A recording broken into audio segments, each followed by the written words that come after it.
Hello my dear foodies, welcome to smart Yamuna. ఈరోజు వీడియోలో సొరకాయతో సాంబార్ని ఎలా ప్రిపేర్ చేసుకోవాలో చూపించబోతున్నానండి. దీనిని చాలా సింపుల్గా ప్రిపేర్ చేసుకోవచ్చు, అలాగే టేస్ట్ మాత్రం అమోఘంగా ఉంటుందండి. గ్లాసులతో తాగేయాలన్నంత టేస్టీగా ఉంటుంది. మరి ఈ సొరకాయ సాంబార్ని ఎలా ప్రిపేర్ చేసుకోవాలో ఈ వీడియోలో చూసేద్దామా. ముందుగా ఒక కుక్కర్ తీసుకొని అందులోకి ఒక టీ గ్లాస్ పెసరపప్పుని అరగంట ముందే నానబెట్టి పెట్టుకున్నానండి. ఆ పెసరపప్పుని వాటర్ లేకుండా కుక్కర్లోకి యాడ్ చేసుకోవాలి. అలాగే ఒక అర కేజీ వరకు ఉన్న సొరకాయని తీసుకొని పైన తొక్క తీసేసి ముక్కలుగా కట్ చేసి పెట్టుకున్నాను. ఆ సొరకాయ ముక్కల్ని ఇందులోకి యాడ్ చేసుకోవాలి. అలాగే 4 నుంచి 5 పచ్చిమిర్చిని పొడవుగా కట్ చేసి వేసుకోండి. అలాగే ఒక 5-6 సాంబార్ ఉల్లిపాయలని యాడ్ చేసుకోవాలి.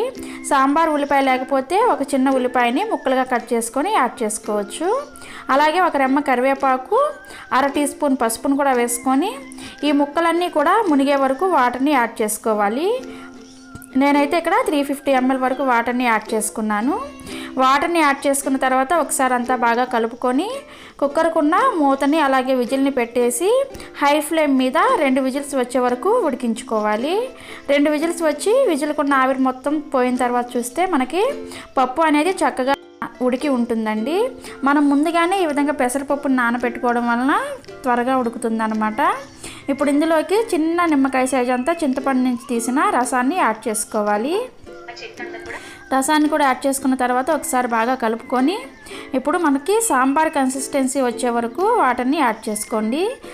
ఈ సాంబార్ కొంచెం పలుచగా ఉంటేనే టేస్ట్ బాగుంటుందండి. నేనైతే ఇక్కడ ఒక అర లీటరు అంటే 500 ml వరకు వాటర్ని యాడ్ చేశాను. మీరు చూసుకొని వాటర్ని యాడ్ చేసుకోవాలి. ఇందులోనే 1 టీ స్పూన్ కారాన్ని కూడా యాడ్ చేసుకోండి. అలాగే రుచికి సరిపడా ఉప్పును కూడా యాడ్ చేసుకోవాలి. అలాగే ఇందులోకి ఒక చిన్న టమోటాని ఈ విధంగా పొడవుగా కట్ చేసి వేసుకొని ఒక 5 నిమిషాల పాటు మీడియం ఫ్లేమ్లో బాయిల్ చేసుకోవాలి. ఇలా బాయిల్ చేసుకుంటే మనకి టమోటా అనేది చక్కగా ఉడికిపోతుందండి. 5 నిమిషాల తర్వాత సాంబార్ ఇలా మరుగుతూ ఉన్నప్పుడు ఒకసారి బాగా కలుపుకుందాము. ఇలా కలుపుకున్న తర్వాత ఇందులోకి 1 టీ స్పూన్ సాంబార్ పౌడర్ని యాడ్ చేసుకోవాలి. మీ దగ్గర సాంబార్ పౌడర్ లేకపోతే 1 టీ స్పూన్ ధనియాల పొడిని కూడా యాడ్ చేసుకోవచ్చండి. అలాగే 1 టీ స్పూన్ తురిమిన బెల్లాన్ని యాడ్ చేసుకోండి. ఇదేనండి అసలైన సీక్రెట్ ఇంగ్రీడియంట్. బెల్లాన్ని వేయడం వలన ఈ సాంబార్కి కావాల్సిన అన్ని టేస్టులు కూడా బ్యాలెన్స్ చేస్తుంది అనమాట. బెల్లాన్ని వేసుకున్న తర్వాత మరొక 3 నిమిషాల పాటు మరిగిన తర్వాత ఇందులోకి సన్నగా తరిగిన కొత్తిమీర కూడా యాడ్ చేసుకొని స్టవ్ ఆఫ్ చేసేయాలి.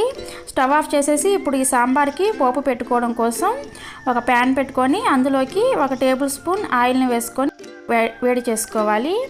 ఆయిల్ వేడైన తర్వాత అర టీ స్పూన్ ఆవాలు, అలాగే అర టీ స్పూన్ జీలకర్ర,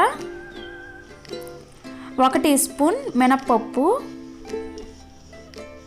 పొట్టు ఉన్న మినప్పప్పునైనా యూజ్ చేసుకోవచ్చు అండి, టేస్ట్ ఇంకా బాగుంటుంది.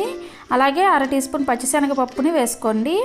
ఇందులోనే కచ్చా పచ్చాగా దంచుకున్న 7-8 వెల్లుల్లి రెబ్బలు, అలాగే 2 ఎండుమిర్చిని సగానికి కట్ చేసి యాడ్ చేసుకొని వీటన్నిటిని కూడా పప్పులన్నీ కూడా మాడకుండా చక్కగా ఫ్రై అయ్యే వరకు ఫ్రై చేసుకోవాలి. అలాగే ఒక చిన్న ఉల్లిపాయని ఈ విధంగా పొడవుగా కట్ చేసి వేసుకొని ఉల్లిపాయను కూడా కొద్దిగా ఫ్రై చేసుకోండి. ఉల్లిపాయ కొద్దిగా ఫ్రై అయిన తర్వాత ఇందులోకి ఒక రెమ్మ కరివేపాకును కూడా వేసుకోవాలి. అలాగే ఒక పావు టీ స్పూన్ ఇంగువాను కూడా వేసుకుంటే సాంబార్ టేస్ట్ అనేది మరింత బాగుంటుంది. ఇంగువ కూడా వేసుకున్న తర్వాత ఉల్లిపాయను మరీ ఎక్కువగా బ్రౌన్ కలర్ వచ్చే వరకు ఫ్రై చేయకుండా చూడండి ఈ విధంగా కొంచెం కలర్ చేంజ్ అయ్యే వరకు ఫ్రై చేసుకొని సాంబార్లోకి యాడ్ చేసుకోవాలి.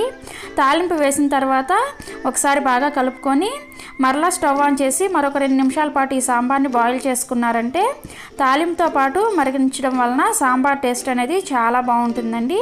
ఒకసారి మీరు కూడా ఈ విధంగా సొరకాయతో సాంబార్ని ట్రై చేసి చూడండి. చాలా అంటే చాలా టేస్టీగా ఉంటుందండి. అలాగే దీన్ని ప్రిపేర్ చేసుకోవడం కూడా చాలా సింపుల్ కదా. మరి ఇంకెందుకు ఆలస్యం, మీరు కూడా ఒకసారి ట్రై చేసి టేస్ట్ ఎలా ఉందో నాకు కమెంట్ రూపంలో తెలియచేయండి. అలాగే ఈ వీడియోని మీ ఫ్రెండ్స్తో మీ సోషల్ మీడియాలో షేర్ చేయండి. Thank you for watching. Bye bye.